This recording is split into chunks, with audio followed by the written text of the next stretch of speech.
Olá, meu nome é Márcio Pinho, eu sou professor da Faculdade de Informática da PUC e eu vim conversar com vocês sobre realidade virtual. Realidade virtual nada mais é do que uma nova forma de interface com o usuário, que utiliza canais multissensoriais para comunicação com o usuário. A ideia é usar visão, audição, tato, olfato, combinados com movimentos naturais do corpo humano para interagir com o computador. A ideia é buscar a imersão do usuário num ambiente virtual. A ideia de imersão é a tentativa de colocar o usuário não mais na frente de um computador, mas sim dentro da aplicação. Essa imersão é gerada por dispositivos especiais que fazem a captura dos movimentos do usuário e também a geração de sensações, cada uma dessas sensações vinculadas a um sentido do usuário. Por isso, pela relevância desses dispositivos, nós vamos conversar um pouco sobre dispositivos para realidade virtual. Inicialmente, eu quero mostrar para vocês duas imagens para falar um pouco sobre visão tridimensional. À esquerda, vocês observam uma imagem que foi capturada por uma câmera posicionada como se fosse o olho esquerdo de uma pessoa. E à direita, uma outra imagem capturada como se fosse o olho direito de uma pessoa. A partir dessas imagens, se precisa de um dispositivo para que se possa exibi-las para o usuário.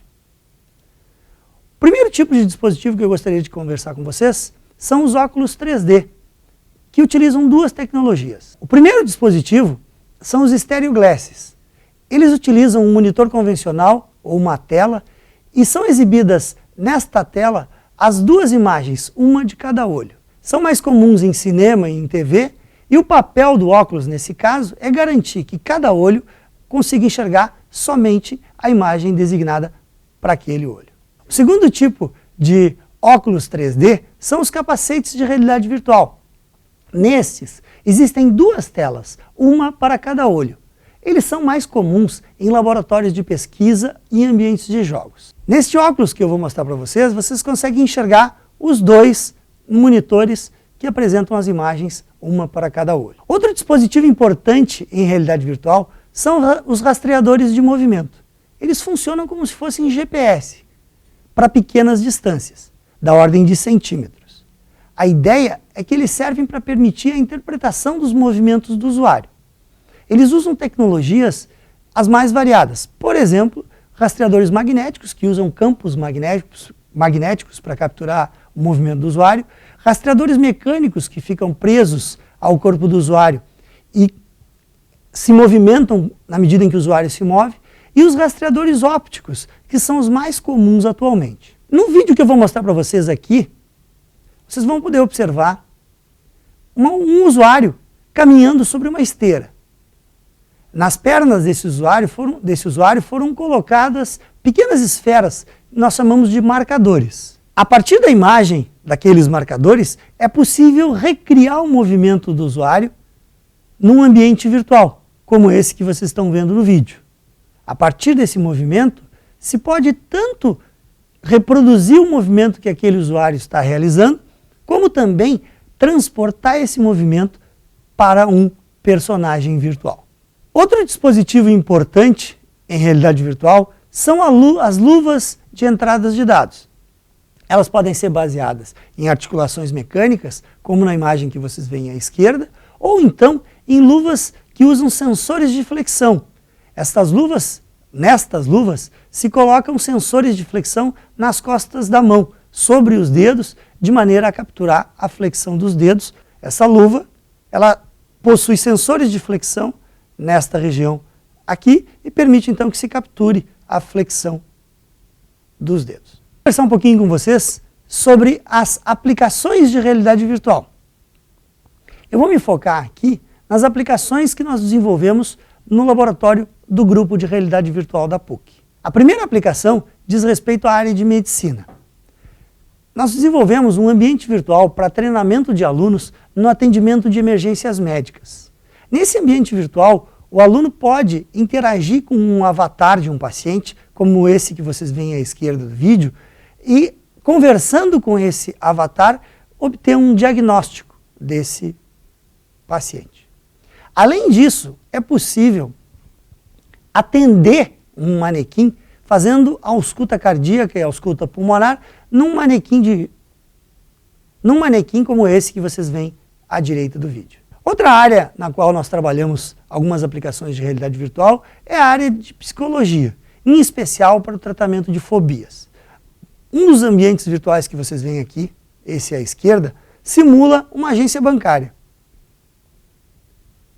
Ele é usado para tratar pessoas que têm fobias de assalto, que já sofreram algum tipo de assalto e que têm medo, por exemplo, de entrar num banco. A ideia é colocar o usuário dentro desse ambiente virtual e, com isso, procurar o tratamento dessa fobia. Outro tipo de fobia que nós costumamos trabalhar é a fobia de dirigir. Nesse tipo de ambiente virtual, como vocês podem ver nesse vídeo, um usuário que dirige um carro é interceptado por um guarda de trânsito que o manda parar para que algumas pessoas possam atravessar a rua. Esse tipo de situação, para quem tem medo de dirigir, é altamente estressante e por isso nós buscamos simular esse tipo de situação no ambiente virtual. Ainda na linha de simulação de trânsito, nós temos um outro ambiente virtual que busca fazer o treinamento de motoristas de caminhão.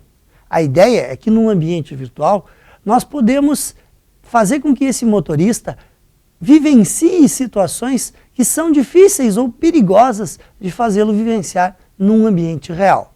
Num curto espaço de tempo nós conseguimos fazer com que situações que aconteceriam ao longo de uma estrada muito longa aconteçam e se possa simular, treinar e avaliar o motorista durante essas situações.